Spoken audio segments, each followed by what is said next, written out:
Hey everybody, so we're going to continue with talking about some certain situations that don't involve right triangles. We talked about your law of cosines yesterday. Today we're going to talk about your law of sines. What happens with your law of sines is there's this relationship between an angle and its opposite side. So note in the picture in terms of what's highlighted certain colors.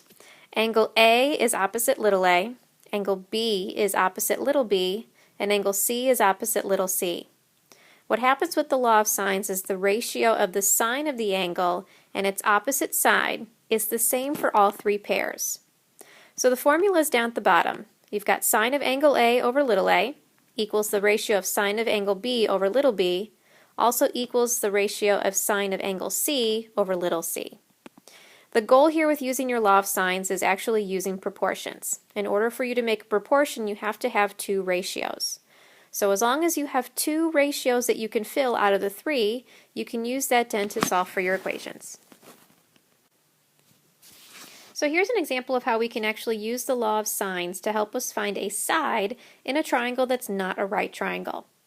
For this question, they're looking for side AB, which happens to be opposite angle C. So for now, I'm going to call that little c. The other angle that you're given is the 44 degrees, which is for angle B, and its opposite side is 7. So think of that as little b. If we're looking at your formula, we can obviously fill two out of those three proportions. Now you're still going to have an unknown value, and that's your little c. But the last two ratios that involve B and C we're able to fill with the information that we have. So here's what the formula would look like with filling in what we know. We know that angle B is 44 degrees, so you have sine of 44 over 7. We know that angle C is 53 degrees, so we have sine of 53 over C. So you've got two ratios here, so we can use our cross multiplication then to solve for your variable. So here we've done the cross multiplication. You have C times the sine of 44 equals 7 times the sine of 53.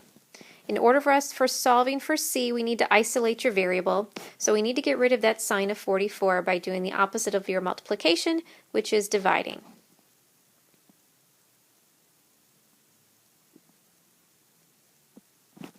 So that cancels out your sine of 44 on the left-hand side, and so the exact answer right now we would have for C is C equals 7 times the sine of 53, all divided by the sine of 44. At this point, then, you can jump to your calculator. Here's some words of advice.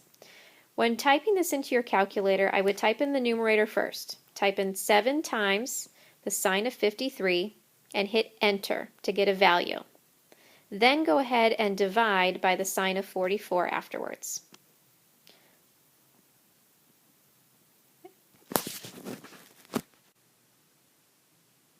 So that should leave you then with an answer for C of about 8.05. A good thing to quick check is when you look at your picture, C being 8.05 should be opposite the larger of the two angles, which happens to be true. It's opposite angle C, which is 53 degrees. 7 is opposite 44, and that's the smaller of the angles. So it gives you a good little quick check to see if you're on the right track. Now let's try another one, but actually using the law of sines to help you find an angle. The process for this is very much so the same. You're still trying to fill in 2 out of your 3 ratios, making sure that you have at least one variable left in the ratio. So noting in the picture, angle C is opposite of side AB, which is 20. The other angle that you're given is 82 degrees, which is opposite of the 29. So in this case, actually having the 24 for AC isn't going to help us any because the angle that it's opposite B, we don't know. And that's okay. You might have instances where you have extra information. So if we're looking at your ratio, then I can fill in the first ratio, sine of angle A over A, and sine of C over C, which is the last one. That giving me my 2 ratios for my proportion. So filling in the information, I'd have sine of 82 over 29 equals the sine of C over 20. Again, you have a proportion, so you're using your cross multiplication then to solve. So you end up with 29 times the sine of C equals 20 times the sine of 82. Now here's where things can get a little bit more tricky and a little bit more advanced than the previous question. You're still trying to isolate your variable, but keep in mind that your variable is with the trig function because it's an angle. So you're multiplying the left-hand side with the sine of c with 29. So to isolate your variable, we first need to get rid of the 29 by dividing it on both sides. That'll leave you then with just the sine of c on the left-hand side, and an exact answer of 20 times the sine of 82 over 29. Now keep in mind we're looking for an angle, so remember that's when we use our inverse functions. The right-hand side that you see is an exact answer. So take the time now to actually put that into your calculator and get a decimal approximation. So typing in 20 times the sine of 82, I would then hit enter and then divide by 29. That should give you an approximate decimal of about 0.6829 in your calculators.